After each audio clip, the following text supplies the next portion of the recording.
Hisuian Zoroark was able to win the Sydney Regional Championship in Regulation F with some partners like Kingambit and Whimsicott that we haven't seen too much of in the format.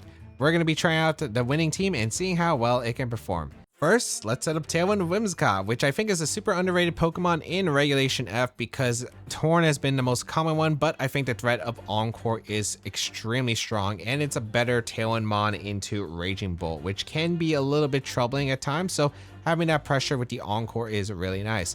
Focus Sash so it can be able to survive one big hit. Prankster gives it a +1 priority to all of its non-attacking moves, and the Ghost Terror type to help out against the Fake Out, with Moonblast, Tailwind, Helping Hand, and Encore. Tailwind, of course, able to be great speed control for the rest of the team. Helping Hand to boost up the damage output. Encore, which is super disruptive, locks into the move the opponent used last for a couple turns. And Moonblast, a pretty strong fairy coverage. And for the EV spread, we have 220 speed with a Timid Nature, which means you outspeed Tornadus guaranteed. And then you have 212 in special attack for the Moonblast, so it can actually do some damage. And the rest is going to go into HP and bulk. And even with the Focus Sash, there are some multi-hit moves that can be effective, like Surging Strikes on Whimsicott. If you want to know more details about this team, the creator did make a team report, and I'll link it down below the description. But yes, the Whimsicott's able to just, be really disruptive with the Encore. Helping Hand, of course, can be really nice with the offensive tools you have, and a better Mon again into Raging Bolt than like what Tornadus would have. And Encore is always like a lot of pressure that you have to worry about when installing out Tailwind if you're going for like moves like Protect and Fake Out. Next Pokemon, Simple Mystic Water Urshifu with Unseen Fist, allowing to hit through Protect with the Terra Fire, which is a great defensive typing against like general fire types such as like the Chi-Yu, Incineroar, and stuff like Chi-Yu Flutter Mane, of course, is really good against. Being able to resist a fairy coverage is really nice. Ice coverage as well, Grassy Glide and Wood Hammers. Very useful indeed with Surging Strikes, Close Combat, Aqua Jet, Protect. Pretty standard Urshifu, but a little bit different from the standard Mystic Waters that we commonly see. Usually Mystic Water Urshifu runs a bit more bulk and a little bit less speed, but this one's actually opting for max attack and max speed, and the creators said that they really valued just having max attack and max speed for like just messing up any damage calcs as well as the speed, because like just being faster was like important in some cases, and they did say it did contribute to the help because the Urshifu was able to outspeed pretty much every opposing non-Focus Sash Urshifu that they were able to play. So I do think it does make sense just being able to put on the offense, able to screw some rolls with like some of the Chiempals that are surviving, like the Surging Strikes, for example, with max attack compared to like 196, which we commonly see. Yeah, it's able to still put on a lot of pressure. It's an Urshifu. Next up, we have the Assault Vest Rillaboom with the Grassy Surge, which is able to summon the grassy terrain with the Fire Terrestrialization to help out against super strong ice and fire coverage with the Fake Out, Wood Hammer, Grassy Glide, and High Horsepower. It's a pretty standard Rillaboom, not much to say, where you have Grassy Glide, Wood Hammer for really strong grass coverage, the Fake Out support, really useful in the size spam the creator mentioned, which could be a little bit troubling. So having the Grassy Surge to be able to have the terrain control, Monta can again help out against Urshifu is always helpful, and yeah, High Horsepower is just nice for the ground coverage to be able to hit Pokemon like the Incineroars, the Chi-Yus, and more. So the EV spread, 196 attack with an Anime Nature gives you an extra stat points attack, 196 HP, 108 special defense. It's just able to tank attacks pretty much across the board. I live stuff like Stellar, Terra, Close Combat from the Focus Sash Urshifus out there, and yeah, like overall, like Rillaboom, just really nice. Fake Out support, you can lead it with Urshifu, of course, and the terrain control is nice, and having recovery for the Drago is always appreciated, and a Mon that can kind of switch into Flutter Mane and threaten it with Wood Hammers and Grassy Glides is always appreciated on a team like this. Next Pokemon we have is going to be the Regidrago with the Dragon Fang to power up its Dragon type moves, Dragon's Maul, which increases the power of its Dragon type moves specifically with the Steel Terror type, a great defensive typing against super effective Ice and Fairy coverage with Dragon Energy, Draco Meteor, Earth Power, and Protect. Regidrago has been a really popular pick recently, especially since it really does do a ton of damage, especially if you are able to get rid of the fairy types out there. It really is able to do a lot into stuff like Urshifus, into the Firewater Grass Cores, the Raging Bolts. It's just a really powerful Mon that can really sweep teams that just don't have the best answers to it. And this Regidrago is pretty fast. It has 236 special attack because it gives it an extra stat point in its special attack stat. 228 speed allows it to hit a speed stat where it outspeeds stuff like Modest Raging Bolts and Timid Max Speed Pelipper, and then the rest is just going to go into the defenses and for HP. So overall, the Regidrago meant to do a ton of damage, kind of break through stuff under the tailwind, get a nuke on stuff like Ogerpon and more. Yeah, it's a very hard hitter that is meant to do a ton of damage with Dry Energy and Draco Meteor. Next Pokemon we have is going to be the Safety Goggles Kingambit, preventing it from getting affected by any of the powder moves like Spore, Rage Powder, and Sleep Powder, with the Define ability giving a +2 attack raise when its stat is lowered from the opposing side, with the Flying Terrestrialization, which is useful into especially the Landorus Incarnate recently. It also is able to help out against resisting fighting type moves that are super effective against Kingambit, so that's appreciated, with Kowtow, Cleave, Sucker Punch, Iron Head, and Protect. With 236 HP, 196 attack, and 76 special defense with an Animate Nature.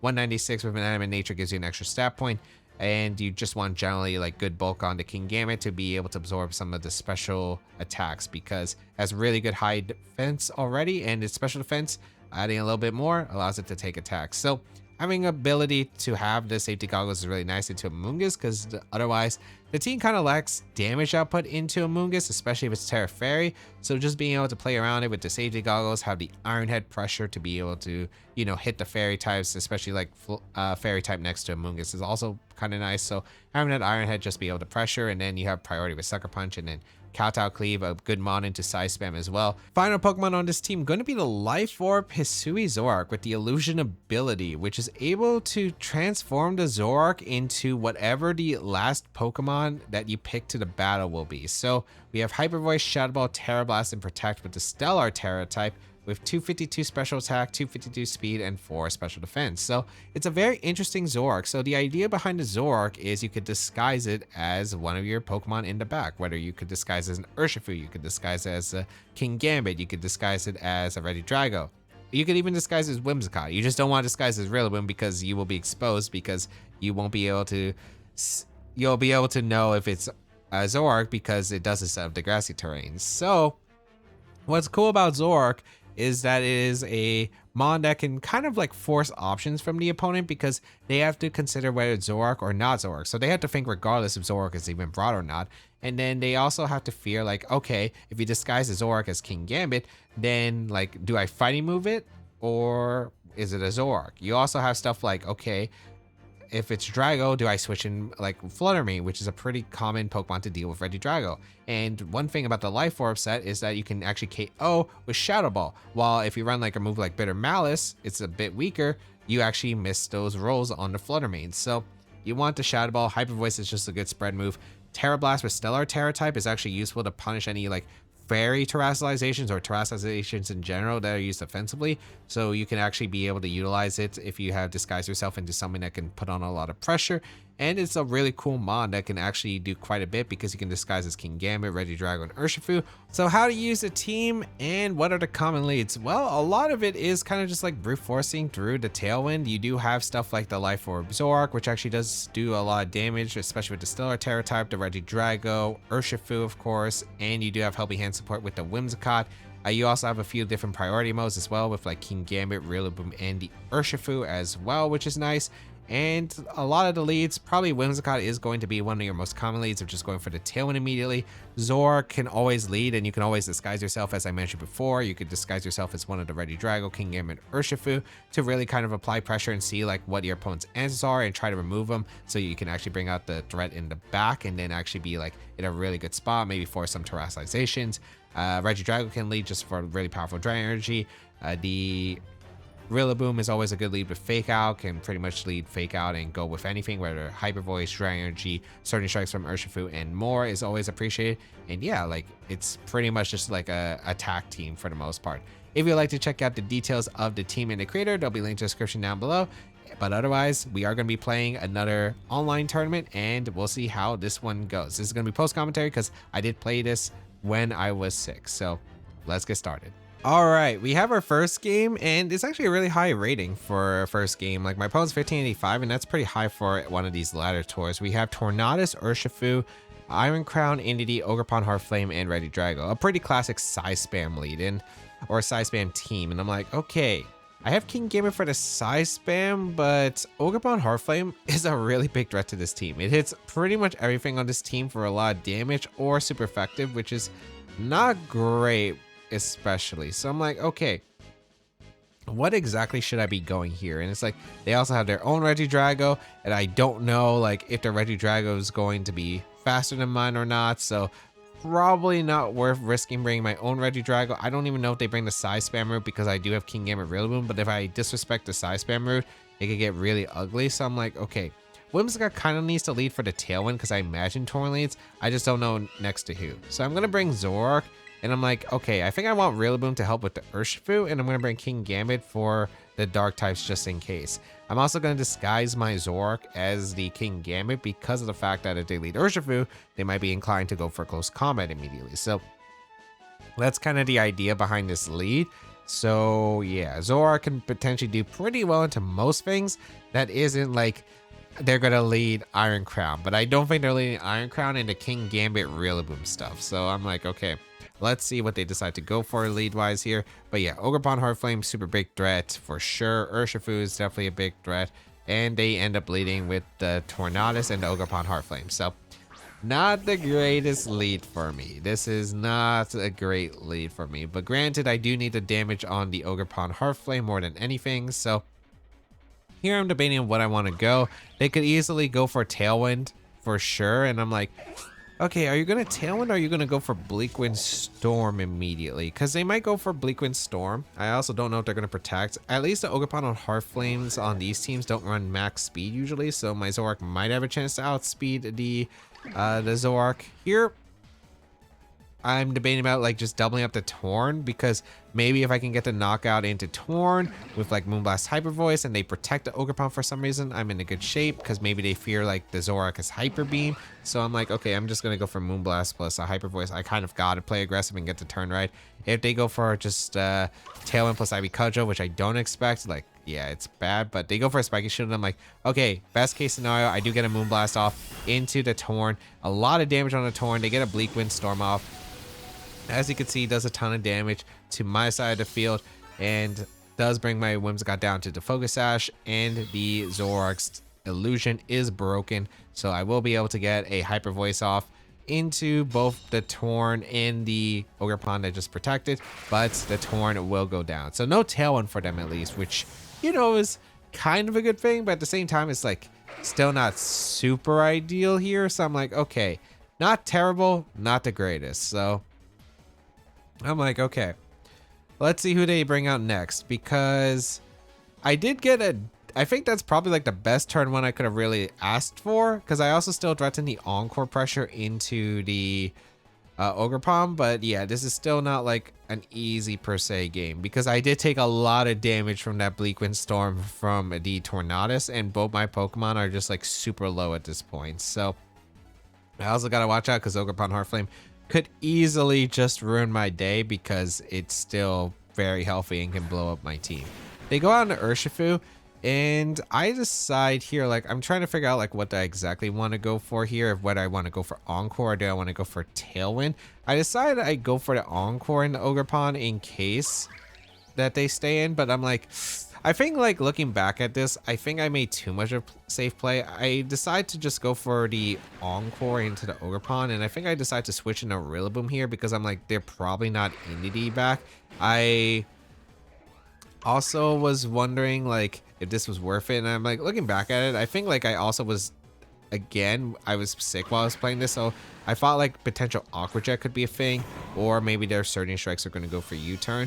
But yeah, like Aqua Jet was never played from them realistically because they don't carry Aqua Jet on this team usually. I do get the Encore on Ogerpon Heartflame, which is good.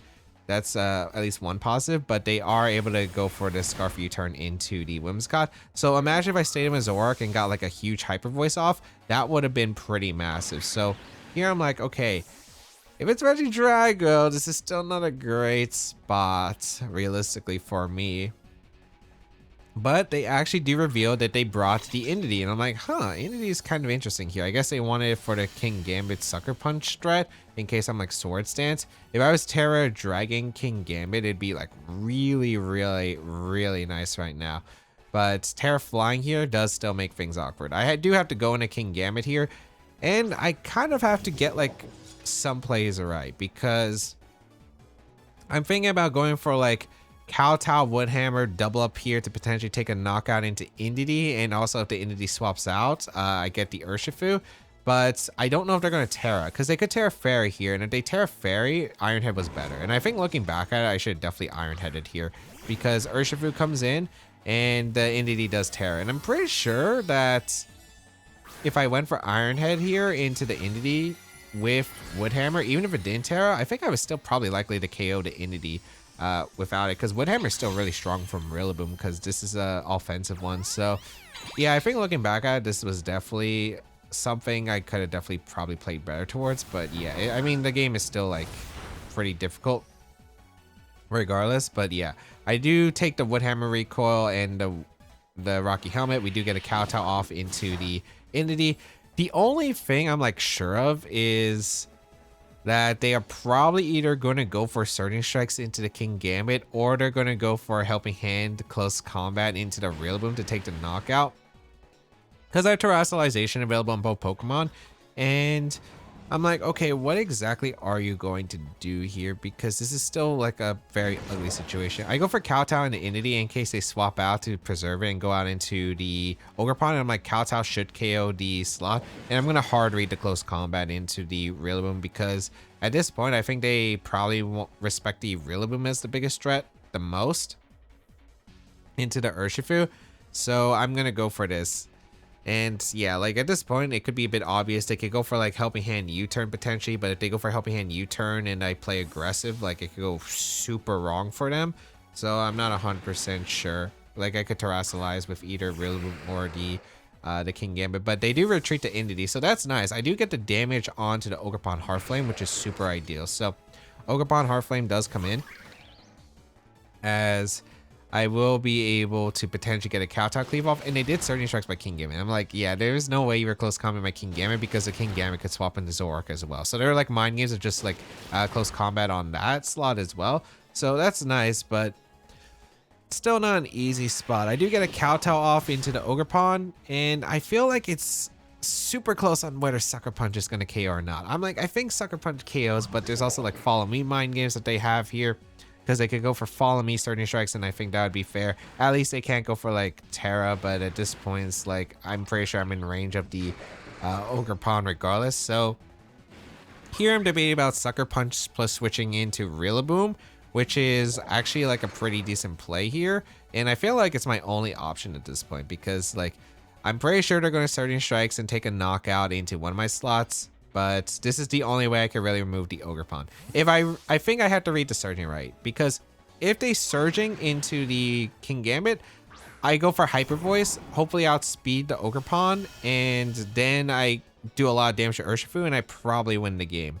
But yeah, I go for the Sucker Punch, KO the Ogerpon, which is nice, but the Urshifu here decides to go for the Surging Strikes, and they do target down the Zoroark, because I think they were expecting me to switch out the Kingambit into the Rillaboom and Hyper Voice. So I do get like multiple plays right, but I still have to get one more to get out of this scenario. Like I think I played the last couple of turns like I got the calls right, but this next turn is like really dangerous here. So they bring out the Indeedee, and I'm kind of curious if this was a throw on my side or not, because I might have had a guarantee lock, or not a guarantee lock, but actually no, it was still a call regardless looking back at it, because right now it was either they Surging Strikes Helping Hand KO my Rillaboom slot, or they go for the Surging Strikes in the Kingambit, because if Rillaboom switches out into Zoroark, then I could potentially get the knockout into Indeedee and bring Rillaboom in grassy terrain and probably win the game off that. But yeah, it's like kind of a mind game here. I have to get the call on like where they're targeting, because if they target the Kingambit and I don't KO the Indeedee, I lose the game anyway. They go for the Surging Strikes, they target the Rillaboom with the Helping Hand, and I'm like, okay, I needed to switch into Zoroark there. I needed to switch into Zoroark. I kind of was, again, kind of made a bit of an aggressive read. I was like hoping that they would read the Rillaboom switch was a bit too obvious and go for the targeting the Kingambit. Because if I switch out to Zoroark, I KO the Indeedee with the Iron Head, and then Rillaboom comes back in, then I win the game guaranteed, because then I just click like Fake Out, Sucker Punch into Grassy Glide, because we know it's Scarf on the Urshifu. So Had to get like quite a few calls in order to get that right, but unfortunately got the last one that I needed to wrong. If I switched out the Zoroark into Rillaboom, I did win the game. Or Rillaboom and the Zoroark, I win the game because I get to reset terrain, I KO the Entity, and then there's no redirection, and I can just target on the Urshifu. Now it's like guaranteed over unless they heavily misplay, or they're like, the Urshifu for some reason just has a U-turn and is not Choice Scarf. So I'm gonna go for Hyper Voice as like my only out here. But yeah, unfortunately did not work out as well as I hoped. I think it is a little bit rough against Ogerpon Heartflame, but maybe I just since I didn't bring the Drago, which might have been better, but at the same time, like Ogerpon again does a lot of damage regardless. So I don't know per se if it was really exactly better. However, again, Urshifu was gonna be rough with the what's it called? Urshifu next to Ogerpon Heartflame, and then the Entity as well actually ended up making this a bit difficult. And yeah, again, had to make like several calls of where the Urshifu was targeting. I got like most of them right. Unfortunately, got the last one wrong, and that last one was the final one that I needed standing. So do lose this game, but overall, actually not displeased with how I played. I feel like I did get like a lot of calls right, but to make what was not the greatest position into an okay one. But again, it was a very uphill battle. All right, so we have the matchup of Amoonguss, Golden Goat, Urshifu, Landis Fairy, Tornadus, and Chien-Pao. And I'm like, okay, this is a team that Michael Kelch used to do well in one of the grand challenges. I'm like, okay, this matchup seems interesting. I actually really like the Kingambit by the looks of it, because Kingambit is very, very rough for like the Golden Goat Amoonguss combination. Torn isn't really great in the Kingambit, and the Landis would give me the Defiant boost. And I'm like, okay, Whimsicott, I would like to be able to threaten the Urshifu with Moonblast, but I also like the idea of leading with Kingambit here, because if I lead Kingambit, they might fear the Zoroark, because if they have a fighting move, they might be worried, oh, I can't go for the fighting move. What if this is Zoroark? They might just not go for like a close combat into the Kingambit immediately. So I'm going to play some mind games there. And here in the back, I'm like, what do I bring afterward? I bring Zoroark because I still feel like I want damage into Amoonguss, which I do find a bit lacking with the team. And then I bring the Rillaboom in the back because I want the grassy terrain as well as the grassy glide pressure against the Chien-Pao that could be Focus Sash and the Urshifu. So that's kind of the idea of bringing the Rillaboom as the final Pokemon. So we will see the lead of Tornadus Landers, and I'm like, ooh, this is interesting because the Intimidate is going to give me a Defiant boost, and I'm pretty happy about this because I'm like, okay, I'm not sure what the Landers logs into. Rillaboom could be like a super safe play, but they do confirm that I am the actual Kingambit. So they know that I could go into like Rillaboom, for instance, but I have another option in mind, which I think in my head I do expect to KO. Helping Hand, Sucker Punch at +1 attack. And I was like, I'm pretty sure this Landers was not super bulky, so I'm like, I think I KO the Landers with Helping Hand Sucker Punch because it is really powerful, and I imagine it KOs. They also might not Earthquake because there's a chance that I could go Rillaboom, I could go for a Terra with my Kingambit, so I don't think the odds are terrible here. So Helping Hand is going to come out from my Whimsicott, and I'm trying to knock out this Landers with the Sucker Punch, which barely lives. Barely lives. Goes for the Bleakwind Storm. Whimsicott dodges, which is nice because I get to keep my Focus Sash around. And damage to Kingambit, it's not like too much. The speed for the attack boost, and I'm like, okay. As they go for U-turn, I'm like, okay, that's really good for me. They probably went for this expecting like the switch into like the Rillaboom, which is in Protect, which is really good for me because now I'm in a really fantastic spot. My Whimsicott is able to outspeed Torn, so I can go for Moonblast plus potential Sucker Punch threat into the Urshifu. And I do have Terastallization available. I know that this is Life Orb Urshifu, so I'm like, okay, I could potentially just knock out the Urshifu with +3 Sucker Punch, and Moonblast is guaranteed. Because if they Terra, I think I probably just blow it up. And if they don't, it's not the biggest deal in the world. I am also considering a Rillaboom switch, but I do think that Sucker Punch plus Moonblast is my best play into the Urshifu. It covers a Terra, and I think the only way they can knock out Kingambit with like a water type move is with a Surging Strikes in rain specifically. So they do Terastallize, and they do reveal Terra Water. I think it was like Terra Poison, I believe, on the initial team. So that was a change there, but I'm like, okay, You no longer resist the Sucker Punch. And they actually do go for the Rain Dance. So I'm like, okay, as long as they didn't like tailwind close combat, which is the obvious play, I didn't think it was likely to.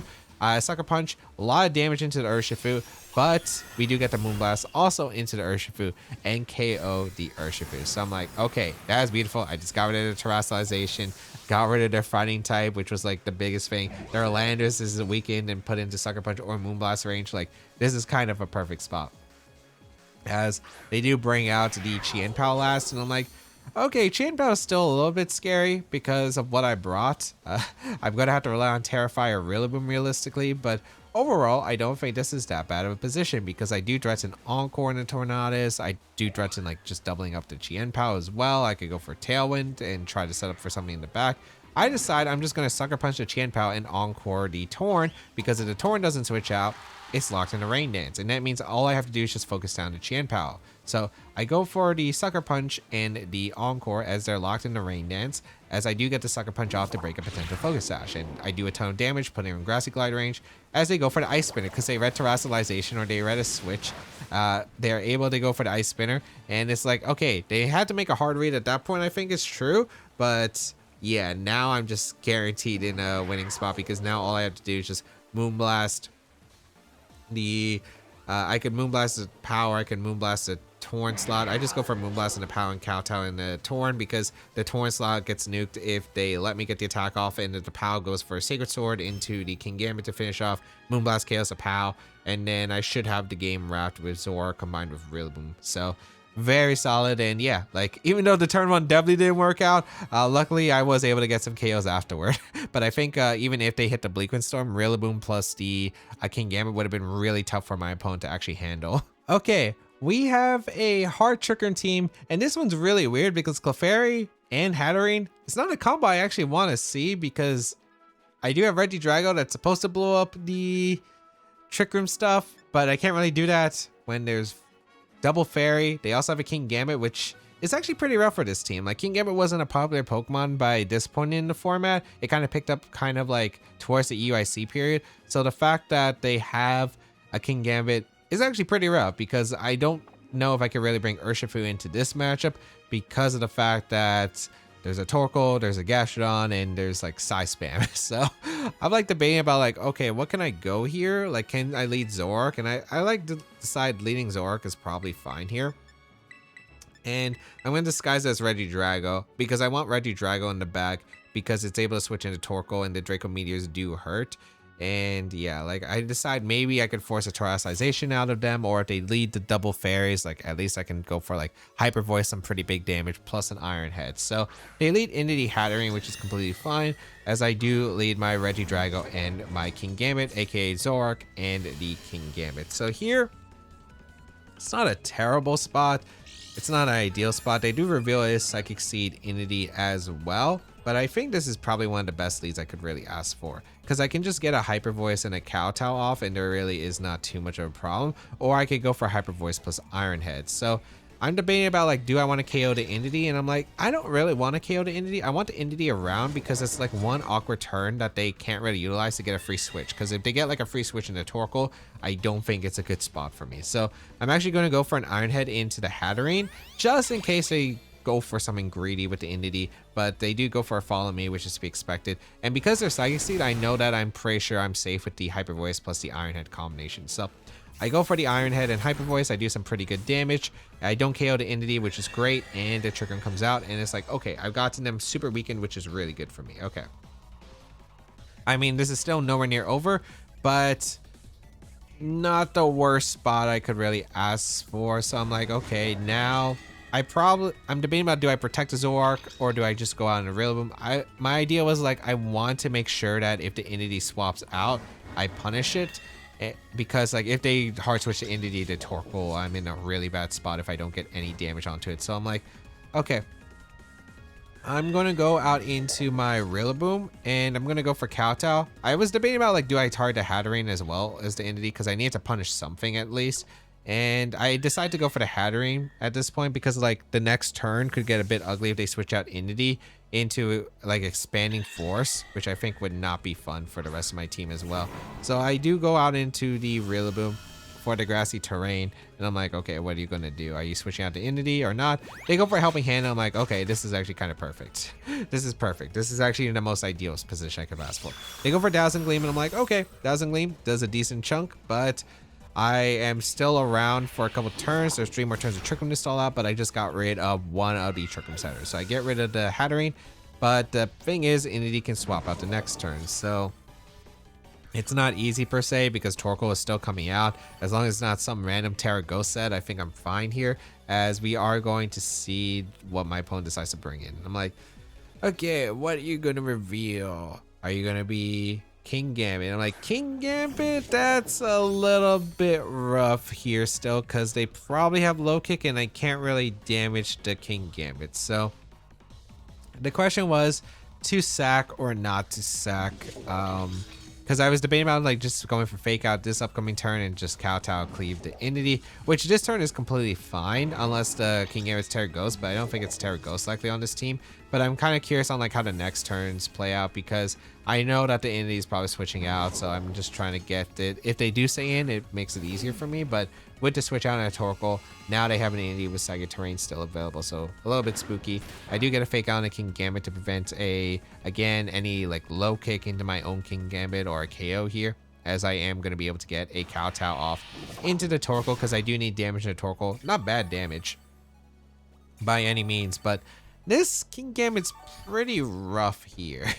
It is pretty rough. And I've taken damage on the Rillaboom slots, like a lot of damage. So I'm like, I'm pretty sure I just go down to any double up. So here's like, do they go Entity and do they click Heat Wave, or do they just go for 2 attacks in one? I'm like kind of confused, because I'm like, okay, I'd have to sack one. I had to sack something in the left slot, whether it's Regidrago, Rillaboom, or the Zoroark. I'm like pretty sure I don't need Terrestrialization in this game. Like, I just don't think Terrestrialization is going to actually change anything in this game, because I'm pretty sure Kingambit's probably in Heat Wave range even if I Terra. And the Rillaboom, like the only way I could see is like maybe they hard swap to the Entity and click Heat Wave, or they go for a double up into Kingambit. That's like what I'm thinking. So I'm like, okay, I'm going to go for a Terrifier. I don't really like the Terrifier, I think, in retrospect from my side, but because I could have saved Terrifier for the Zoroark potentially, but yeah, they do go for Terrifier with the Torkoal. And I was also thinking about potentially going for like Sucker Punch as well, because the extra damage would have been nice. But really the thing is, the damage output into the Kingambit is really tough. I think I should have been trying to get some damage on the Kingambit with like Grassy Glides and Sucker Punches, because I've gotten the damage in the Torkoal to put in range of like Dry Energy or Hyper Voice. I really just need the damage in the Kingambit, because this Kingambit's tough. This Kingambit's tough. I probably needed the Urshifu, but I was like, maybe I can manage something with these Pokemon. But Eruption is going to come out from the Torkoal. Doesn't do as much damage to my Rillaboom, and they do go for the kowtow cleave into the Rillaboom. So they double up and they do take the knockout. So here I'm with no Terra, and I'm like, this Kingambit's tough. It's playable. I don't know its item though, which is a big one. It could be Safety Goggles or it's Assault Vest. It's like one of the two, and both of them are pretty bad for me regardless. So here I'm like, okay, do I go Regidrago or go Zoroark? It's like the last turn of Trick Room, so this is kind of fine, but at the same time, it's like not easy per se. But I'm like, okay, I go Regidrago here, I think, because like even if I go out in a Zoroark, it's kind of obvious that like my opponent knows like what Pokemon I have. The extra Life Orb also doesn't save me here. So I'm like, okay, I need damage in a Gambit. I'm going to protect Regidrago on this last turn, and I'm going to Sucker Punch the Kingambit for any bit of damage I could get on the Kingambit. Because as I said before, the Torkoal doesn't really matter too much, but the Kingambit does. They go for the Eruption here, and I'm like, okay, maybe Kingambit could have survived if I had went for priority stuff earlier into the Torkoal, but this is still fine. I kind of wish I went for a Grassy Glide earlier into the Kingambit, which would have been more helpful, but yeah, they go for kowtow cleave into the Regidrago, and I'm like, okay, Regidrago really has to carry, because my opponent has a really low health Entity that can't Terra Fairy anymore, which is important because Torkoal is Terra, and I'm like, okay, Zoroark comes in, and Zoroark is actually threatening some decent damage as well. So here, I can get a full power Dragon Energy off plus a Hyper Voice, or I get a weakened Dragon Energy because they Sucker Punch, and I get a Hyper Voice as well. So curious on what they decide to go for, because they could Sucker Punch the Zoroark, or they could Sucker Punch the Regidrago. And here, this is why I wish I kept Terra on my Rillaboom, because like I could play a mind game with like Terastization with the Zoroark. But here, all I know is my best play to attack regardless, because I need the damage into the Kingambit anyway. So they go for a Sucker Punch, they target my Regidrago, and I'm like, okay, because they did that, I get a Hyper Voice off. And because of that Hyper Voice, I guarantee knock out the Torkoal slot with the Dragon Energy anyway, which is important. And they targeted Zoroark, I at least still got a full power Dragon Energy off regardless. So like it would have knocked out, the Torkoal slot was going down anyway. The thing is, we see the Sucker Punch did a good amount of damage to Regidrago. I do survive the next one. And what's actually really nice about this turn is because they went for that kind of combination, now they bring out the Entity, and because they bring out the Entity, Psychic Terrain is up, so I know that they can't Sucker Punch me anymore. So this is why I kind of went on the offense and aggressive play here, because it's like if I get rid of the Torkoal, I know that they can't click Sucker Punch, and I can still like get some really powerful hits off regardless. So now I'm like, okay, it's a Solvus Kingambit, which makes things a lot trickier. If it was Goggles or something, it would have been a lot easier to handle. But now I'm like, okay, I can Earth Power the Kingambit, and I can Hyper Voice, because Hyper Voice KOs the Entity at this range. So it's a Solvus Kingambit. I'm just basically hoping that they don't have Protect Entity, plus they go for like, they don't survive the Dragon Energy after the Hyper Voice plus Earth Power. But the Entity reveals Protect, which is really bad for me, because you don't really see Protect Entity too much here. So Hyper Voice does a bit of chip, and the Earth Power does come out into the Kingambit, and yeah, it's going to be really close as they go for Kowtow though into the Regidrago. But Kowtow is not enough to KO the Regidrago, and now the game is secured because now I can go for Earth Power and I can go for Hyper Voice. I mean, regardless, like I think the game was still over as long as I didn't get crit, or maybe like the Kingambit doesn't have like multiple protects in a row, but they're a Solvest, so they can't have Protect anyway, unless it was like Max Medef Kingambit with a boosting item like Black Glasses or something, like maybe it was that case. But yeah, luckily was able to kind of brute force. Luckily, even though I didn't bring much for the Kingambit, I was still able to break through, fortunately, because I was able to get better trades. And we have a rematch immediately, which I'm like, okay, this is still pretty rough, but at least I know I have to bring Urshifu this time in the matchup, because Urshifu is going to be very nice to help out against the Kingambit. So I'm like figuring out which Mondo I really want to drop, because I mean, Regidrago was nice. They didn't bring Gashadon, which is kind of surprising to me, but they also, I guess, like have to fear the Rillaboom as well. And I'm like, okay, I probably always say Kingambit. It's like my best answer into the Psychic type mons, but the question is, am I bringing Zoroark or am I bringing Regidrago? And I'm like, okay, I think I should just lead Kingambit plus Urshifu, because of the fact that I could still switch into Rillaboom regardless. I'm going to go Regidrago back, because I don't think, even though Zoroark was actually pretty good in the last one, I don't think it's necessary with like this new line that I'm trying to cook. And again, I still want Regidrago because the offense and the ability to switch into Torkoal Eruption is actually pretty big. Well, Zoroark can't really switch in at all.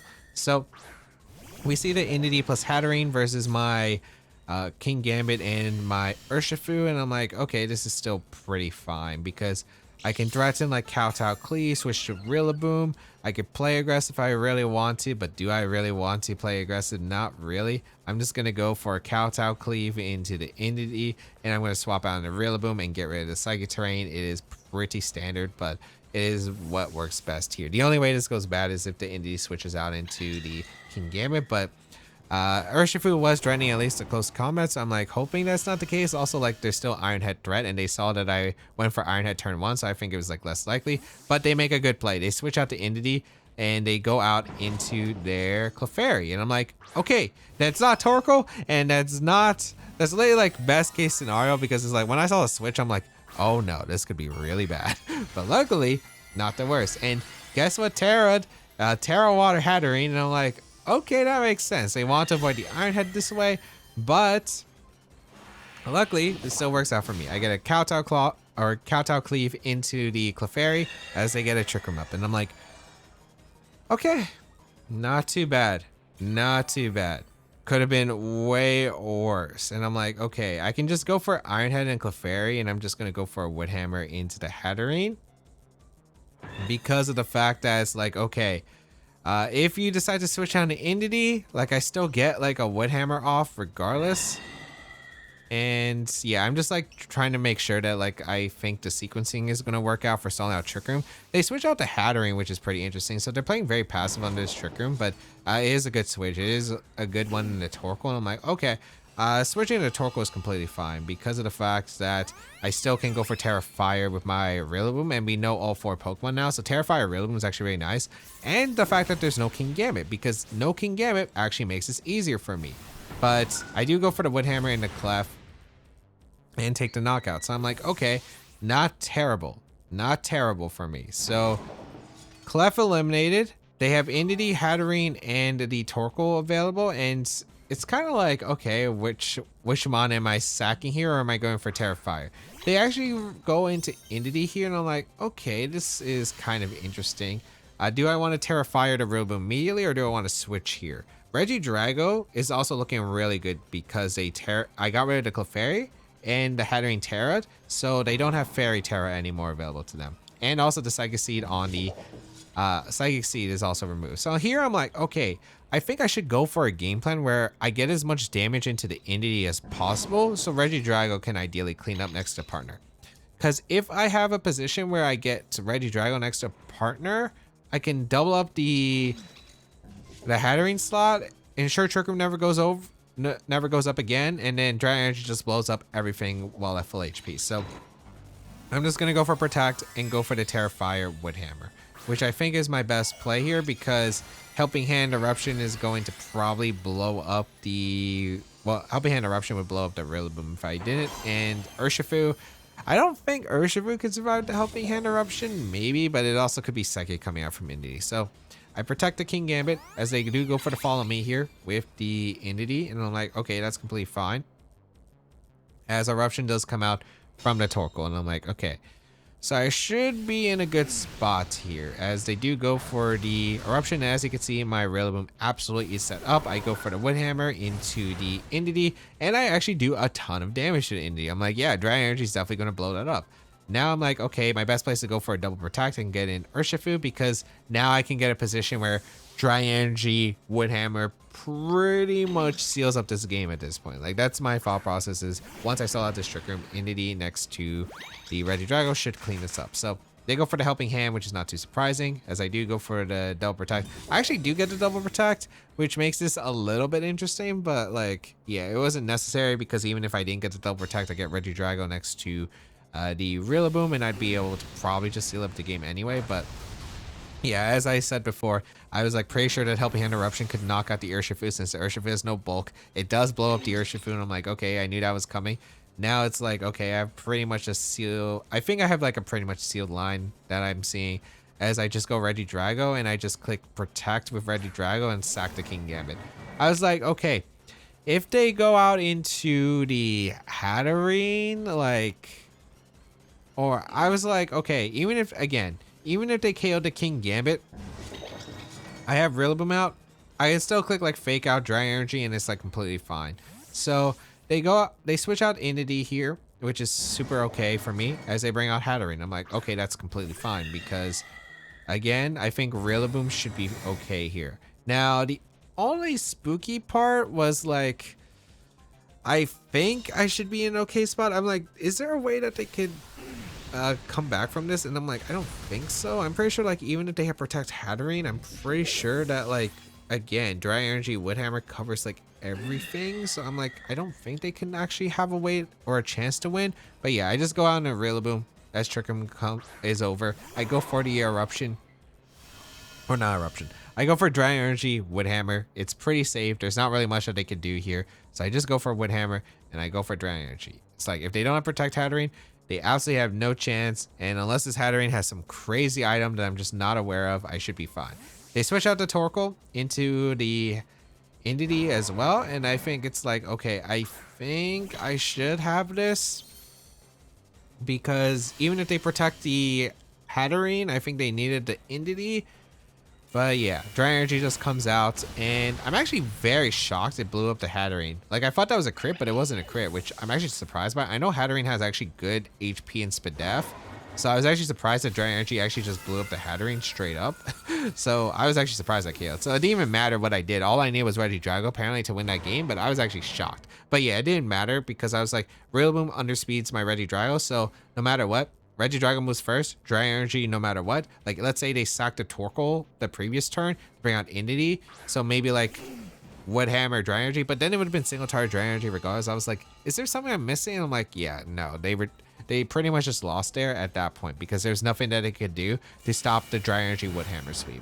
So Dry Energy will just blow up the Torkoal and we'll be able to seal up the game. So very nice. The Terrifier Rillaboom worked out. The Urshifu adjustment didn't really do much. I mean, I guess like it was still better than Kingambit because if they had Kingambit, it might have been spooky. But yeah, was able to pull through. I think Regidrago, Rillaboom was able to do a lot there. All right, this matchup we have Suicune, Entei, Tinkaton, Sinistcha, Chien-Pao, and Thundurus Incarnate. I'm like, what am I looking at right here? But there are some threats. Of course, Chien-Pao is going to be a bit scary. The Entei could actually be a little bit tough because I do have 3 Fire Weeks, and Extreme Speed could actually put on a lot of pressure with the Chien-Pao. The Thundurus is actually kind of annoying because of Eerie Impulse, and electric coverage is actually not the greatest for me to deal with. But yeah, there's quite a bit. I'm trying to figure out, like, what am I supposed to expect really from this team? And unironically, Tinkaton is actually kind of annoying to damage. Like, I don't actually have the best ways of damaging the Tinkaton. The best ways I have of damaging are like Iron Head, Surging Strikes, and Earth Power. That's really it.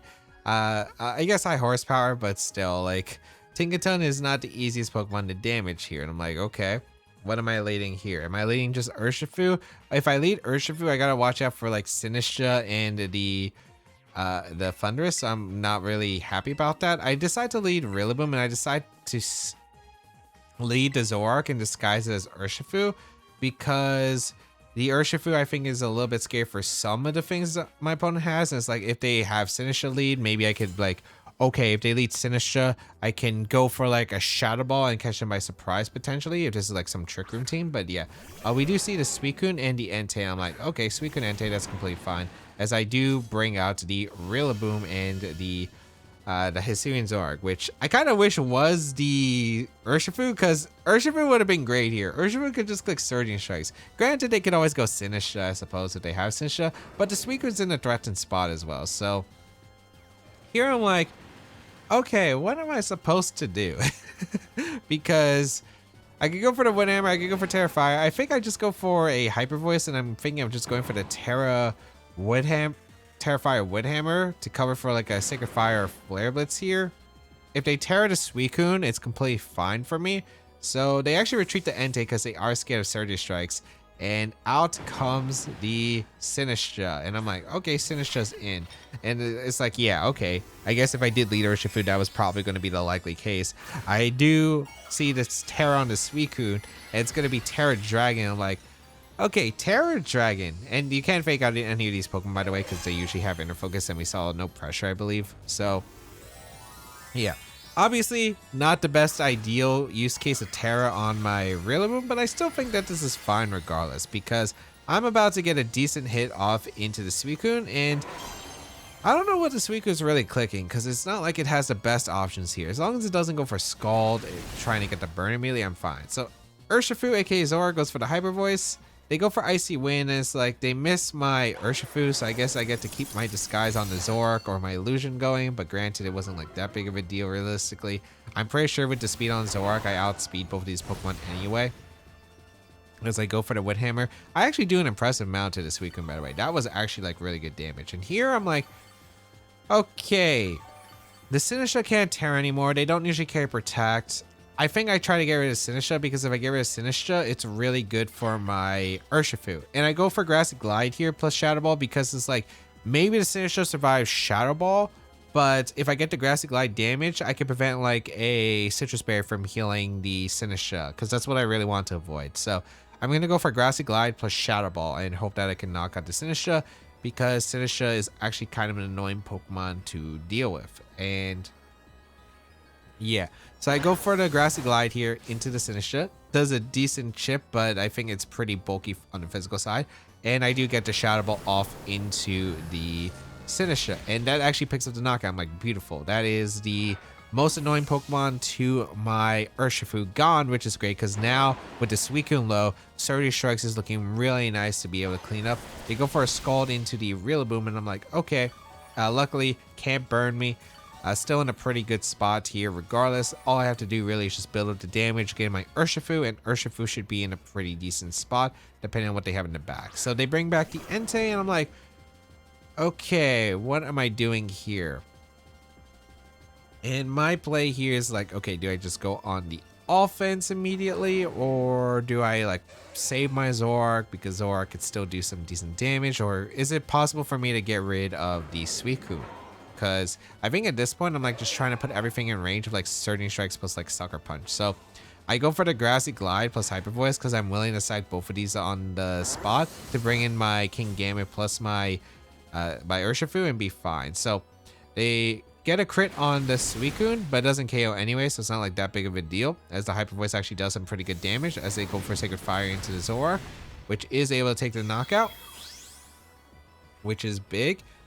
And the Rillaboom will also be hit by the Suicune, which was going to be the...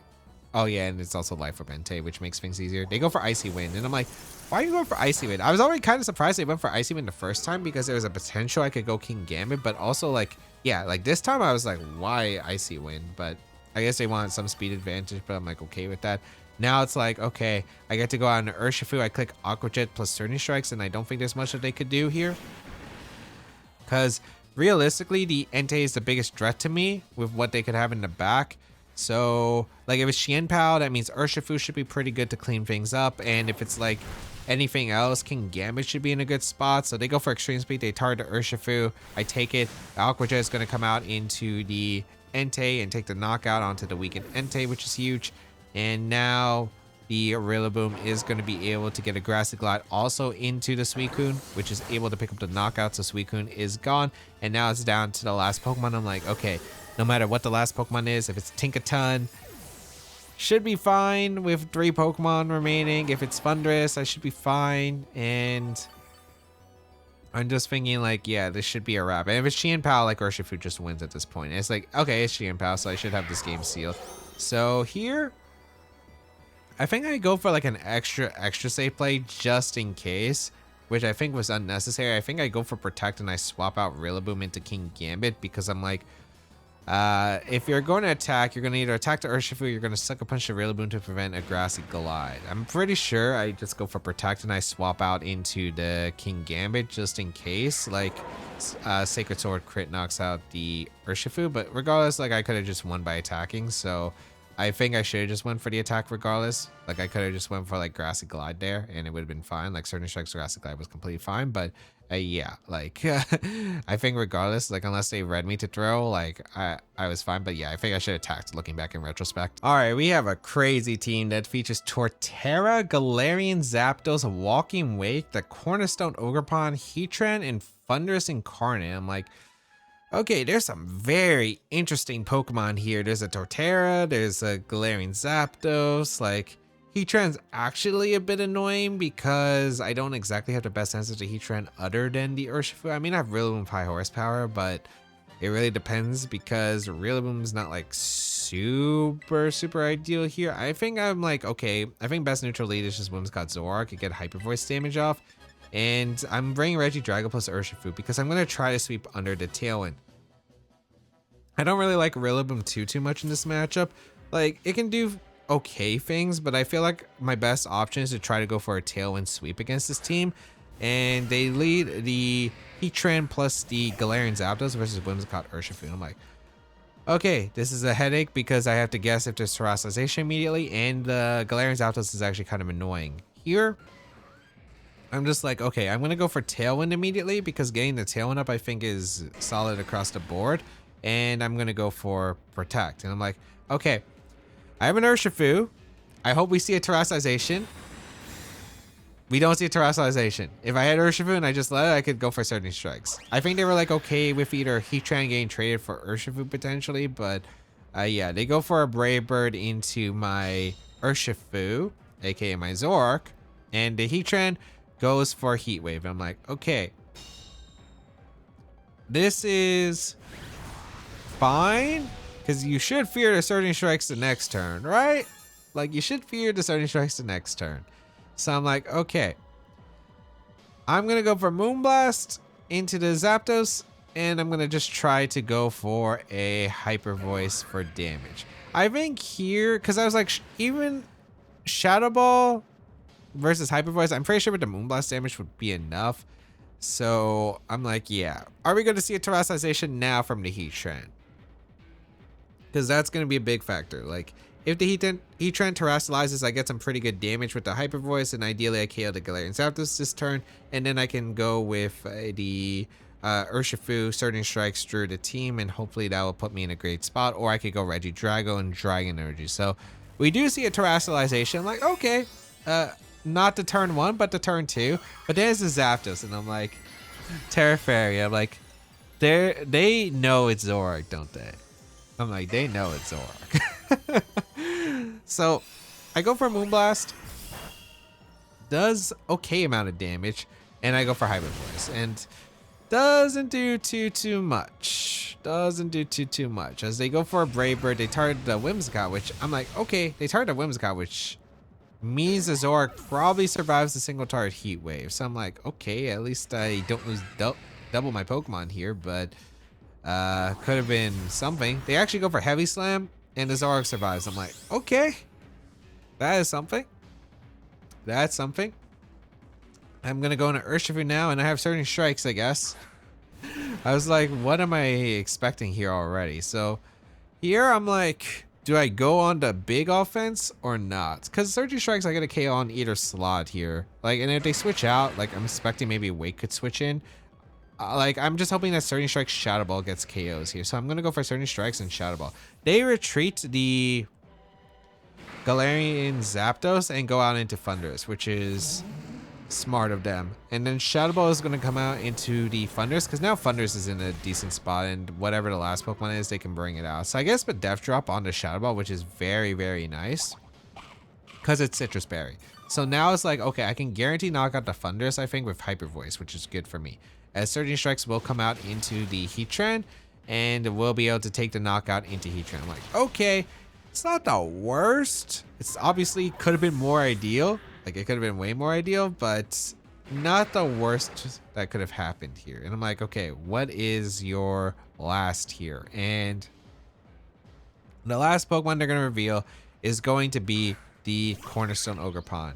And here I'm like, okay, I'm Mystic Water Max Attack, which KOs the Ogerpon through Sturdy, and then I should be able to get a Hyper Voice off. But the problem here is they could Thunder Wave my Urshifu, and if they Thunder Wave my Urshifu, Cornerstone Ogerpon will outspeed my Urshifu and can go for Power Whip.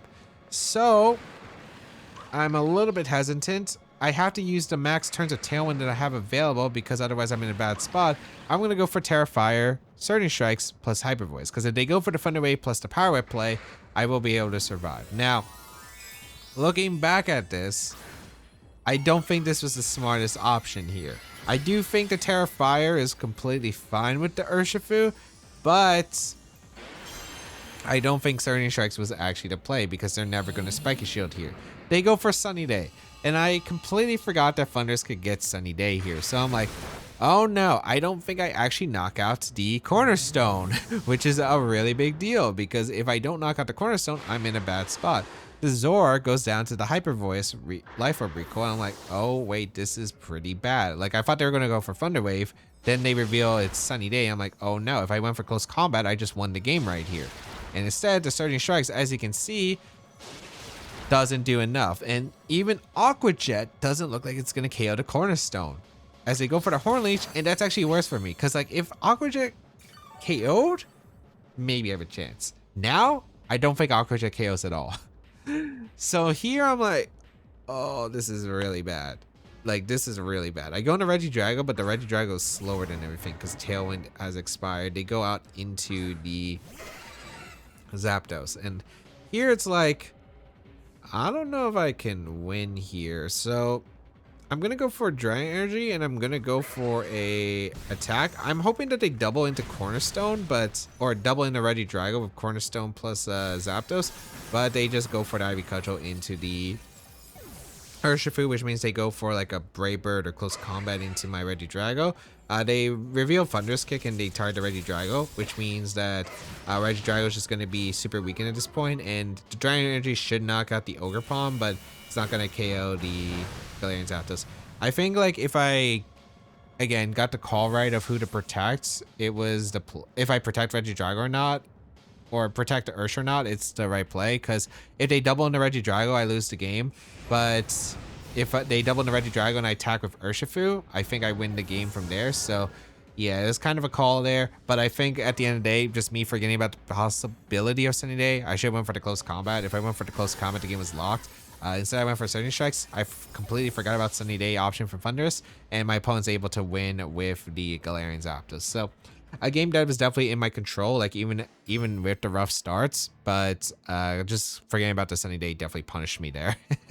All right, so we rematched, I think, the same size band player we got in the first time, and they're actually pretty high now. They're at 1646. We have Tornadus, Urshifu, the Iron Crown Entity with the Ogerpon, Heartflame, and Regidrago once again. And I'm like, okay, I think I might have a line crafted now. Like, it was still pretty tough in the first one, but I'm like, okay, I think I could definitely play better in this one. So I'm just debating about, do I bring the Kingambit this time or not? They didn't bring the Iron Crown the last time, and I'm like, okay, what are the odds of them bringing the Iron Crown? Because I do think that the Torn, the Ogerpon, Heartflame, the Urshifu was already super tough for me to deal with. So this time I'm gonna switch things up. I'm like, I don't think you're gonna lead the size spam mode for game 2, because I could just go into Kingambit, as I did bring the Kingambit before, and I also still have Rillaboom just in case. So Whimsicott Regidrago is pretty good because I can go for like a Tailwind plus a Draco Meteor right off the bat.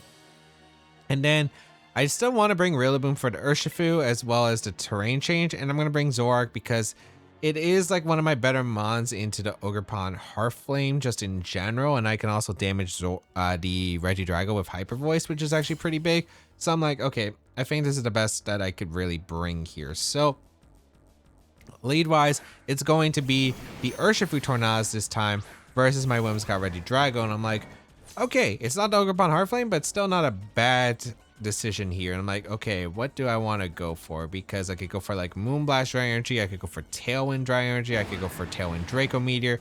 I have a lot of plays that I could really go for here. And here I'm just debating about like, okay, what exactly do I want to click here? And I decide, you know what, I'm gonna Moonblast a Torn, break a potential Sash here, and I'm gonna go for the Draco Meteor into the Urshifu, because there is a chance they go for like Tailwind and Surging Strikes or Tailwind Close Combat, and I want to make sure I get a knockout here because they don't exactly have a good switch unless they have Iron Crown. So they go for the Terra Water with the Urshifu, and I'm like, okay, if they're going for Terra Water with Urshifu, this has to be the Surging Strikes, right? Because there's no way you don't really do it without it. They do go for the Surging Strikes here and target my Regidrago because they're hoping to catch the Dry Energy, and they're hoping to survive the Dry Energy thanks to the Surging Strikes damage, which actually does do a lot of damage to the Regidrago, by the way. It does do half to Regidrago, but I'm like, okay, I should be in a pretty good spot because now I get the Moonblast to break a potential Focus Sash on the Torn. It does a really good amount of damage. We get Special Attack Drop, which is also a bonus, and we get the Draco Meteor, and we do land on the Urshifu. So that's already one knockout, and their Terrestrialization just gone, and that's a very good position for me. So I get rid of Urshifu, which was the big problem the last game, which is incredible. So Urshifu eliminated, and they get to bring out a free swap in the back. I'm like, okay, who are they bringing out? Is it going to be Ogerpon as well as the Entity like in the first game, or are we going to see like an adjustment? Because I feel like if they had Crown, they might have actually swapped out in the Crown potentially, but yeah, they might have also just been scared of how much Dry Energy does, because like even resisted Dry Energy does do a lot of damage. But I'm like, they should bring Ogerpon in. Like, yeah, Ogerpon's in the back, and I'm like, okay. Here, I think I just go for damage, right? This is a pretty safe Encore in the Torn, plus a Draco Meteor into the Ogerpon. If they switch out the Torn, then it's fine for me. But if they go for like anything else with the Torn that isn't like protect, I do get the Encore off in the Torn, which is pretty big, and I'm guaranteed to survive the turn of Whimsicott. And because I survived the turn of Whimsicott, I just always can get the tailwind up the next turn. So it's not really like a big deal at this point because I just need to prevent the Torn from getting like a Bleak Wind Storm off. They do swap out the Torn, fearing the Encore, and they do bring out the Entity. And it's like, okay, they bring out the Entity. I still have Rillaboom in the back, and I'm feeling pretty good about my chances here because I think either the Zoroark or the Terrifier Rillaboom could be really good in this endgame, as Encore is blocked as they go for the Ivy Cudgel and the Whimsicott, which is going to bring me the Sash. But my Regidrago is still healthy, so I can actually fire off this Draco Meteor. And this Draco Meteor is going to do a lot of damage because it's a crit. I don't think I needed the crit to win the game. My opponent was still in a really rough spot, but because I get the crit Draco Meteor, I just like speed this game up like immensely because now it's like, okay, it's pretty much over for my opponent. So now they get to go out in a Torn, and it's like, yeah, like at this point, like all I really needed Drago to do was get like good amount of damage into the Ogre Pond, so my Zoroark could clean up with Hyper Voice. That was basically the goal here. And now Torn gets a free switch, and I'm like, are you going to Trick Room with the Entity or not? Because I don't think they are, but like there is a possibility, I suppose. Here I'm just going to go for a Tailwind, and I feel like it's likely that they could go for Helping Hand plus the Bleak Wind Storm. So I was debating about, do I switch out Regidrago to sack something and then go for like Terra Steel endgame, but I still think Terrifier Rillaboom is the correct play anyway. They go for the Helping Hand with the Entity, so they're going to go for the Bleak Wind Storm, which is completely fine by me, as I do get the Tailwind up, and they do go for the Bleak Wind Storm. They do get the double knockout, which is completely fine for me because now I just bring out Rillaboom and the Zoroark. Although it could get a little bit strange, I suppose, because the Entity can get Trick Room up. I just set up Tailwinds, and their Tailwind's going to expire, so it could actually get a little bit tricky depending on the situation. If, like, let's just say if Rillaboom gets extremely, like, unlucky, I think, but Zoroark plus the Rillaboom is going to come in, get the Grassy Surge up, and I'm like, okay, they don't run Terra Ghost on these, they don't run Terra Ghost on the Torn, but they also couldn't Terra anyway because of the, oh, what's it called, the Urshifu that Terra'd, and I don't think it's Covert Cloak. Like, I don't think you run bulk list Covert Cloak because the Moonblast did a lot of damage. So I'm just going to go for Fake Out Hyper Voice. I was also debating about going for the Wood Hammer into the Entity plus Hyper Voice to deny Trick Room, but I was like, okay, if they Trick Room, I just go for a Terrifier Wood Hammer the next turn and protects, which I think is fine too. And I target the Torn slot always. So they go for Follow Me, which is an interesting play because I'm kind of surprised. I don't think the Follow Me accomplishes anything here, as I do go for the Hyper Voice into the Entity. And I'm like, okay, I'm kind of surprised it wasn't Trick Room. But yeah. Hyper Voice actually does a lot of damage to the Entity, but the more important part is the Tailwind is now expired, so they can't really do anything here because the Zoroark outspeeds the Torn, and I'm just going to go for Terrifier, Woodhammer plus Hyper Voice. I don't think there's much that they could really do here. I think looking back, it was probably better to just go for Stellar Terra with my Zoroark and go for Hyper Voice, but it doesn't really matter at this point. Like, the game's locked regardless. There isn't really anything can do because the Torn underspeeds my Zoroark and Rillaboom because the Tailwind is up. So regardless, I still get the Hyper Voice. I still get the Wood Hammer. Like, maybe if they like I don't even think they could really win at this point. Like, maybe if they go for like Helping Hand, Bleak Wind, crit my Rillaboom and get multiple protects installed at the grassy terrain. Maybe, so maybe I should have went for the Terra on the Zoroark with Stellar Terra, which I think is probably the better play. But regardless, like, I was like, Hyper Voice should KO for here. Like, if the Moonblast was doing that much, I was like pretty sure Life Orb Hyper Voice finished off the Torn at this point. But yeah, like, I guess it wasn't a risk I had to take there, since I could have like went for a Stellar Terra, guaranteed the knockout, and there wasn't anything they could do, right? So the Entity goes down and the game is sealed here because I am able to clean up the end game. So really nice, was able to take the second game that we played against our opponent and thankfully was able to do well with Zoroark back actually, which was really good, and the lead was really good. The Drago adjustment really worked out here. It's actually funny that we rematch again because I know I waited a minute here. So we actually get a game 3 against our opponent. So whoever takes this would win a set, I suppose. But I'm like, okay, this is interesting because I just showed that I was going to use a Drago. And the question is, are they going to go with the size spam mode this time? Because what I brought was not the greatest into crown. So I'm kind of curious if my opponent will adjust and bring the crown mode. And if they go with the crown mode, I'm like, do I try to counter the crown specifically? Because I do think that Iron Crown is a bit scary if I don't bring the tools that I need into it, specifically the Kingambit. So I'm like debating about like, okay, what am I going here? And I actually do decide I'm bringing the Kingambit because I am expecting the crown here.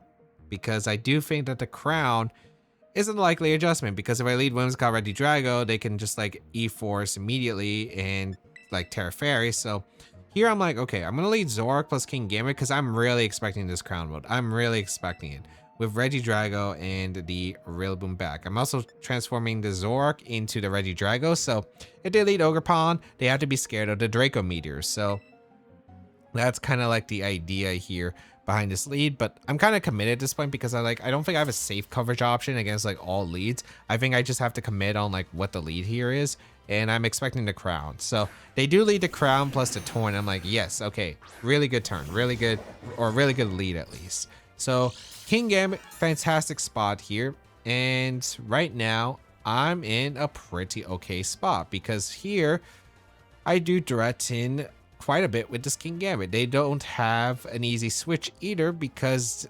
Regidrago is kind of denying it. So here I'm trying to figure out like what my best play is here. I think the crown most likely will probably protect, but I'm just debating about like, okay, do I double up the Torn? Do I protect the Zoroark just in case? Because this could be like Tachyon Cutter coming the way, but I don't think they want to take the Kowtow. I want to scout if there's a Terra, so I'm just going to go for Protect with Regidrago and go for, or the Zoroark as the crown protects. So this ends up working out really well because I get a good amount of damage into the Torn as they actually go for Bleak Wind Storm, and I'm like, okay, I can't believe you risk Bleak Wind Storm in front of the Kingambit. Maybe you think I'm the Zoroark, but yeah, as you can tell, the damage isn't much, and I get the Defiant Boost. I'm like, okay, that's really good. I'm able to get a +2 Kowtow off in the Torn, which does reveal its Focus Sash, but that's completely fine. I'm like, okay.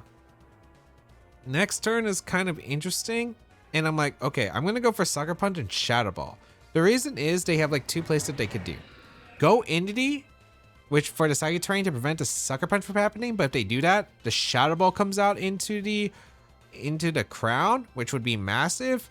Or they go for Tailwind plus a attack with Crown, which otherwise I get the Sucker Punch off, which is still a really good spot for me. If they Terrasilize, I have Rillaboom in the back with Grassy Glide, so it's not like the worst decision here for me. Also, one thing to note is that I know I have a Regidrago. I'm probably assuming that the opponent maybe thinks I'm a fast Regidrago, so they might be scared of going for Terrasization because I could go for Dragon Energy. So if they do make the Entity play, then they might be scared of me going for the Dragon Energy because I never revealed anything about the Drago that is disguised as the Zoroark. So, or the Zoroark that's disguised as the Drago. So I go for the Sucker Punch, it fails. They didn't go for Terrasization, which I'm like, yes, Shadow Ball should KO the Iron Crown, and Shadow Ball KOs the Iron Crown. I'm like, beautiful. Exactly like what I thought. Covered both scenarios, and if they Terrasilize, it's still not even that bad for me because I still have a Rillaboom. So now I'm in a fantastic spot, and right here, they decide to bring out their Urshifu, and I'm like, wow, no Ogerpon in this game is kind of crazy, but I will gladly take it. Now I'm like, okay, they have the Torna Focus Sash, the Urshifu, and the Entity, and I'm like, I should be in a pretty good spot. I'm like, is there anything that I could really do? Do I really need to switch out and preserve resources? I'm like, not really. I think I just have to attack at this point. So I'm gonna go for Iron Head here, and I'm just gonna go for Hyper Voice to get damage, because if I put the Urshifu in range with Grass Glide, that's good. If they go for Terra Fairy with Entity, that works out for me. They go for Terra with the Urshifu for Terra Water, which is completely fine, because I still have Grassy Glide and Sucker Punch that could threaten heavy damage here, and they only have a 1 HP Torn in the back, so they can't really switch. And the only mon that could do damage is this Urshifu currently. So They could get a hit off, doesn't really matter to me. They go for Helping Hand, Terra Water, Surging Strikes, and it's like, okay, you're going to get a lot of damage in the Kingambit. Probably just trying to cover for a Terastallization, but they do knock out my Kingambit regardless. So Kingambit goes down, but I didn't have to use Terastallization or anything. Now it's like, okay, that's completely fine because I get this Hyper Voice off, which bypasses any Follow Me if they did go for it. A lot of damage, as you can see, into the Urshifu, and it's like, okay, this is perfectly fine. I go Rillaboom, and I'm like, okay, this is pretty much just a fake out Hyper Voice. If they go out into the Torn, then for the Urshifu slot, I get to knock out Torn, I get more damage to Entity, and then I get to like switch out again, repeat, and I just win the game. If they switch out the Entity in the Torn, the Urshifu goes down, so the game was sealed. So I was very happy about this like third game adjustment. Like I do think Kingambit was really good as the lead, and I got it right. Okay, here we have Urshifu, Rillaboom, Kingambit with Dragonites alongside the Qianpao and Gouging Fire. Now, this is not, I think, a good matchup. I think Kingambit's already pretty tough for this team, especially if it has low kick. They have like a bunch of priority mons. Yeah, it's not easy. So here I'm like, okay, I think I'm gonna try to disguise myself with Zoroark and to see what their responses to Regidrago are like. Because I think that's probably like one of the best ways I can really handle this spot. I think Rillaboom is like okay, but it's not that great against Dragonite, Qianpao, Kingambit, and the Gouging Fire. So I'm like, I don't really like the Rillaboom much. I know I need Urshifu for the Kingambit. Definitely bring Whimsicott because the Tailwind and Encore are pretty valuable. But yeah, this is not going to be an easy matchup. Like, it's really tough with the Kingambit, and it really depends on the set too, because if it's like Swords Dance, it's probably a bit easier to handle, but it's still not anywhere easy because it has a lot of coverage and it's really hard for me to damage it other than the Urshifu. So unless I have Urshifu out, but they also have like some pretty good mons to deal with Urshifu with Rillaboom as well as Dragonites. So here I'm just kind of seeing like, okay, what's their response to Regidrago Whims, and can I force a Terastallization potentially, or like a committal option? But we see Kingambit plus a Rillaboom. I'm like, yeah, this lead is not good. Like, this is a really not good lead for me. So here I'm like, okay, what are you gonna do? Is this fake out into Zoroark plus like a Kowtow Cleave? Are you gonna Iron Head the Whimsicott? So I don't really have the best responses here. So here I'm just gonna attempt a Moonblast, get damage on the Rillaboom, and I'm gonna protect the Zoroark, because here I'm like, okay, I'm not sure who they're gonna go for fake out, and I also don't know if there's a Kowtow Cleave. Like, there really could be a Kowtow Cleave. There could even be a Sucker Punch attempt if they think I'm Terra Ghost with Regidrago, so I'm not risking it. I'm just gonna protect here.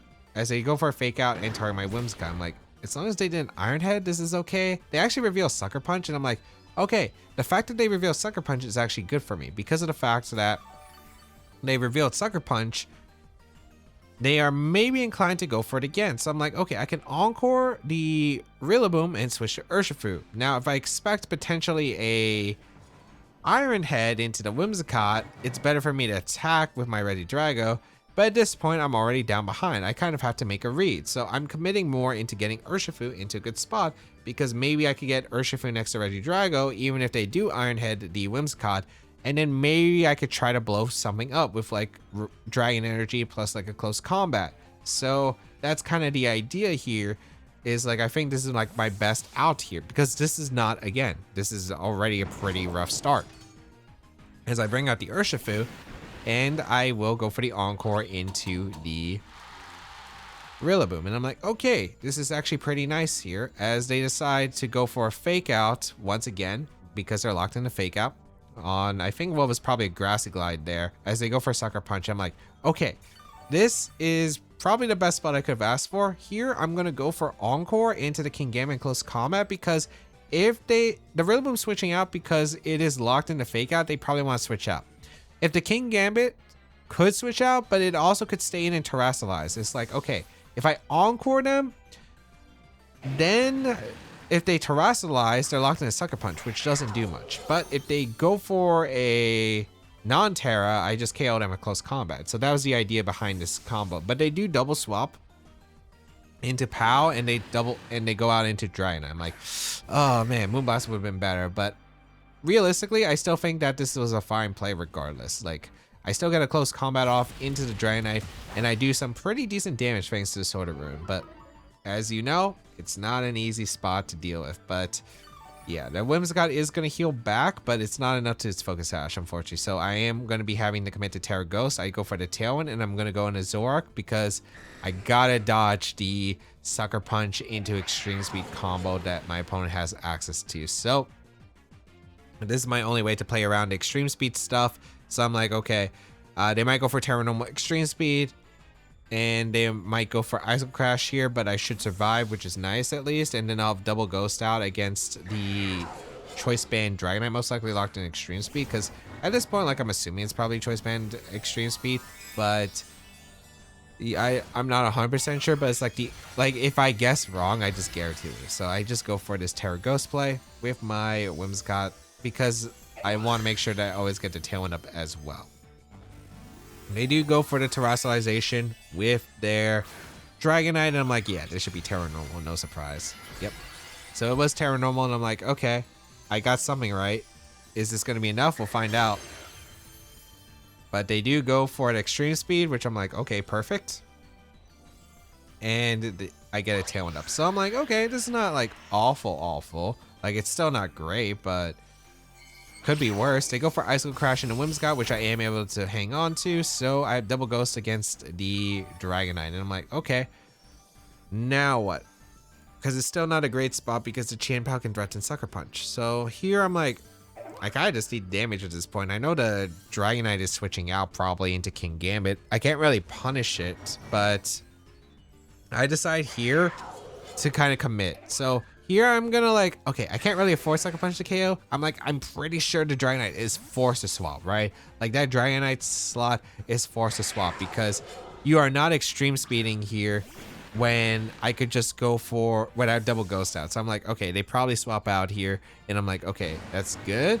But Kingambit comes in, I'm like, okay, that's ideal. That is ideal.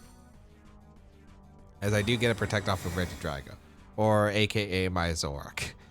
As they do go for Icicle Crash and they target down my Zoroark slot. So I'm like, interesting that they went for it, but I guess they want to cover switch. But now I'm like, okay, I could Surging Strikes or I could close combat.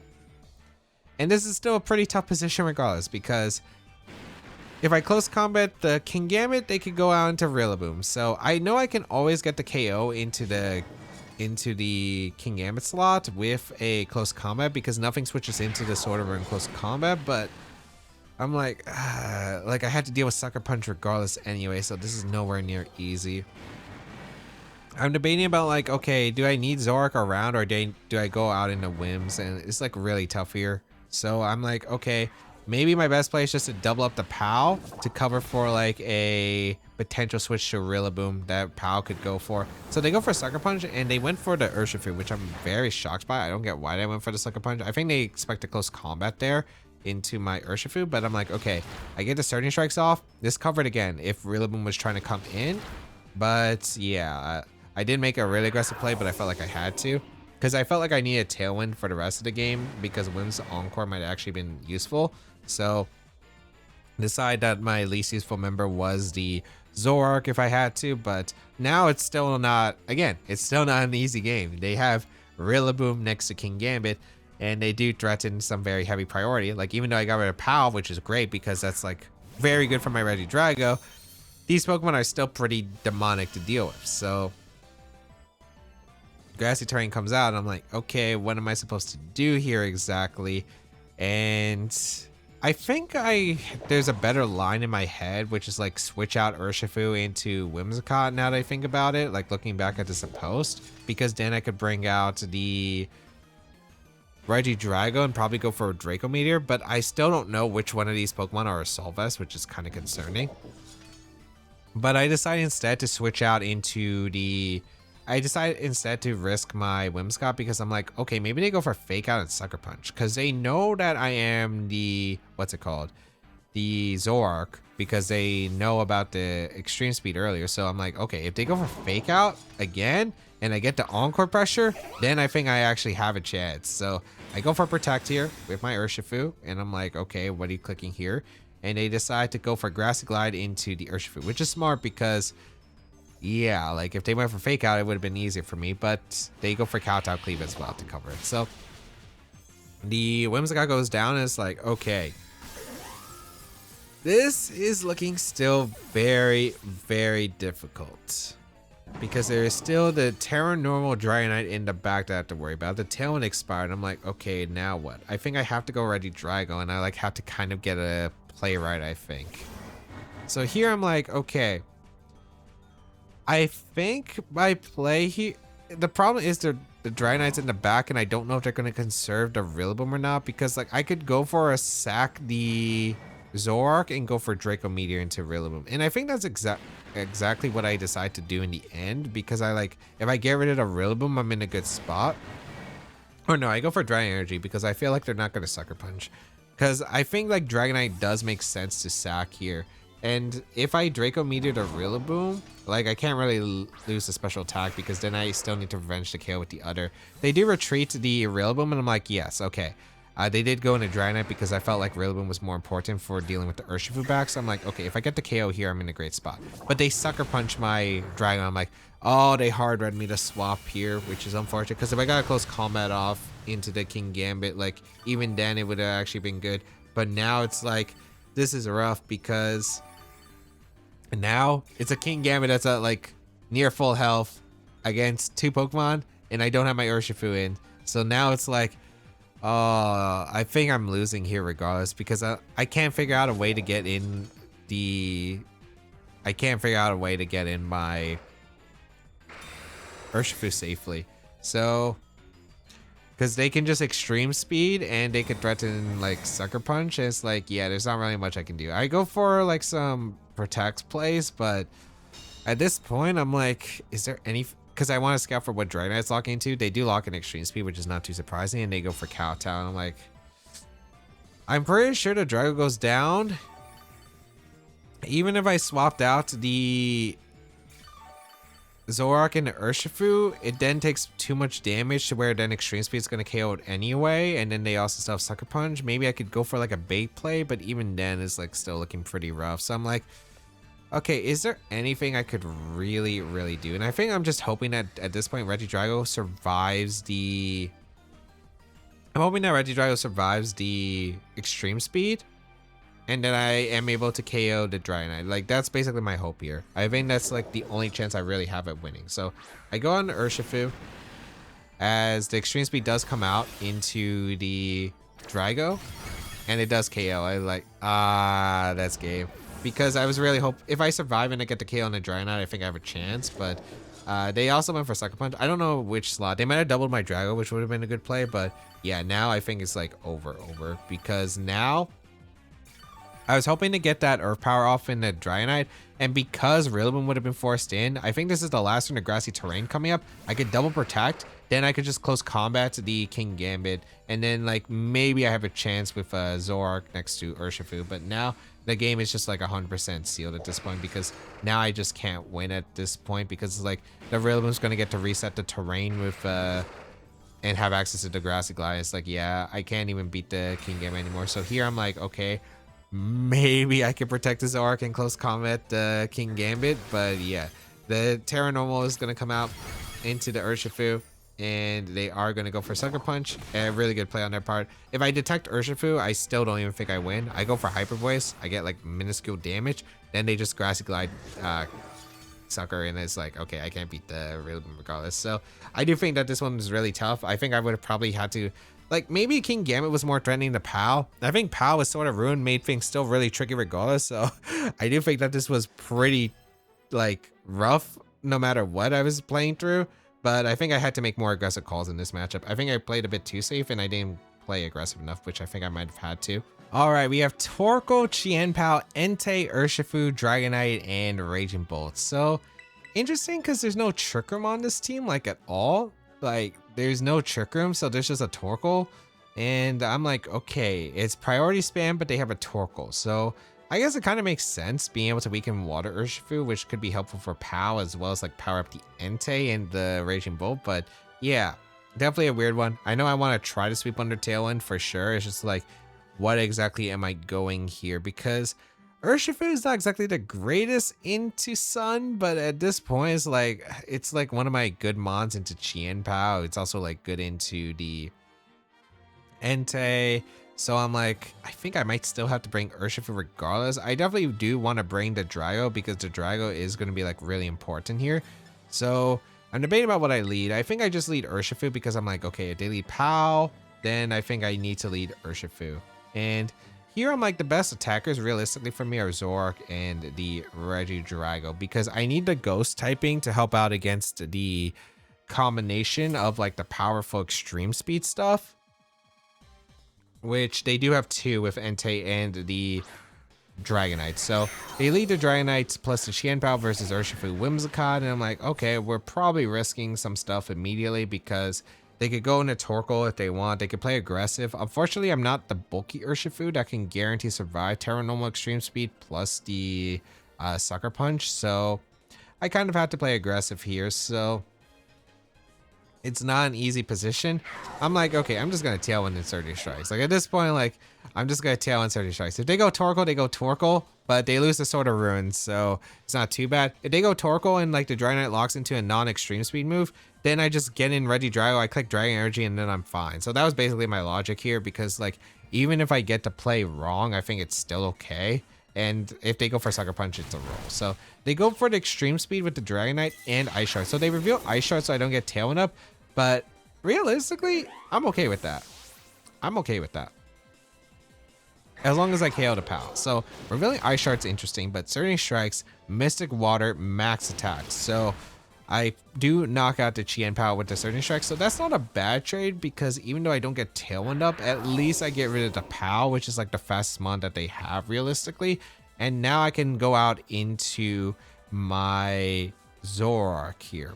And I kind of wish I put the Zoroark slot above the Regidrago, but at the same time, I think it's fine. They go out into the Raging Bolt, and I do bring out the Zoroark. So now they're less inclined to extreme speed, which I think is nice for me. And here, I'm just going to go for Hyper Voice, and I'm going to go for Close Combat, which is really strong into the Raging Bolt. And I'm like, yeah, I was debating about like, okay, am I switching? But they could go for Dragon Pulse. I just feel like my best play is just to go for Terra Fire and go for Close Combat because if the Bolt isn't a Soul Vest, I do get the knockout most likely with Close Combat into Hyper Voice. So here I'm like, or I go for Shadow Ball instead. I go for Shadow Ball instead because it's stronger than the Hyper Voice and I don't need the damage in Torkoal if it's Torkoal in the back. I'm pretty sure I'll live a Thunderclap if it's not a Terra coming out from my opponent's end, even if they get the special attack booster. So I'm like, yeah, it's a risky play, but it's like, okay, it's either that or I risk Drago. So it's like, I have to get the call right, which you do have to get the call right with this team. We do see the Torkoal come in for the Dragonite, which makes sense because locked into extreme speed, not exactly super ideal. I'm like, if I get the KO into the Raging Bolt, I should be in a phenomenal spot to win. And I'm like, as long as this isn't Terra Electric or if it's Life Orb, I should be fine to go for the Close Combat. They also might read my Urshifu to switch because of the Thunderclap threat. So I'm like, okay, please work out. We don't see a Protect. I do get a Shadow Ball off into the Raging Bolt, and we confirm it's not a Soul Vest. So I'm very happy about that because I'm like, at that range, Close Combat should KO. And Close Combat does take the knockout into the Raging Bolt, and that's a pretty huge knockout because now Raging Bolt's gone and now it's Dragonite locked into a move at this point because we know that it's choice band based on the previous damage it did to the Whimsicott. So here I'm like, okay, I should be fine no matter what they exactly lock into. I'm just going to go for Hyper Voice and I am going to go for Close Combat and a Torkoal. The reason I'm going to go for Close Combat and a Torkoal is because I don't think they can lock in Extreme Speed. If they lock in Extreme Speed, like one, I survive unless they Terra Normal Extreme Speed, which is kind of a strange play here, I think. I think it's more likely that they lock into a non-extreme speed because they don't know what I have in the back. So I'm like, okay, maybe they go for Outrage, or maybe they go for like something else. I'm like, okay, I should be able to knock out the Torkoal. And if I knock out the Torkoal, I win the game if they don't go for a priority move like Extreme Speed. So they go for the Extreme Speed, and I'm like, okay, I do survive. I get the Hyper Voice off into the Dragonite and a lot of damage in the Torkoal, and I go for the Close Combat into the Torkoal. I could have went for Surging Strikes, but I was like, Hyper Voice in the Close Combat definitely knocks out the Torkoal, and like Terra Grass wasn't the first thing that came into mind, but I was like, I think it's more likely that it's not Terra Ghost on this team. So yeah, I just go for the Close Combat instead, just to KO the Torkoal. Like the game could have been spooky, like if they went for Heat Wave plus like Terra Normal Extreme Speed, but I'm like, I don't think it's likely that they go for that play. But yeah, like it could have been a call there on what the, like I do think it was kind of a call. They knew that it was some boosting item because I KO'd the POW with Surging Strikes, but I just felt like it was really likely that they would go for Terra Normal. Like, I just didn't think it was like Terra Normal Extreme Speed, because if I do KO the Torkoal somehow with Zoroark, they just lose the game to Zoroark. So that's why I decided to go for Hyper Voice Close Combat, because I was like, I don't think the Dragonite ever Terras in that position. And we finished 5th place in the ladder tour, which actually is probably one of our lowest records ever. But I do think that this ladder tour was bit difficult, especially with some of the matchups we played. Especially, I think some of them were winnable. Of course, like if I played better against the Cornerstone, it was a bit like if I close combat the Cornerstone, like it was a different story in that game. Against the first size spam, like if I get the call right on the last turn, it's winnable. And then the other Kingambit, I just don't think it really is. Like maybe like a super aggressive hard read, but against that kind of team, I think that was like one of the worst matchups that we could ever play with this team. But across the board, I do feel like a lot of applications were cool. The Zoroark with Illusion, you really have to think about like, do you want to bring it? Do you want to disguise it? Like, it's definitely a really cool mod. It'd be nice if we faced a Flutter Mane, which is like what Zoroark wants to face, so you could Shadow Ball it. But I don't think we faced like many Flutter Manes at all, which is unfortunate. And then Regidrago, absolutely terror beast Pokemon. Whimsicott's also super underrated. We got to see more at UIC, which I think is great, because I think Whimsicott with Encore pressure is always a super big threat that players have to watch out for. And yeah, like I think the team was cool, and it was able to win the Australia Regional Championship. So if you'd like to check out the details of the team and the creator, as well as the team report, I'll list them down below the description. And of course, subscribe to the channel for more VGC content as always.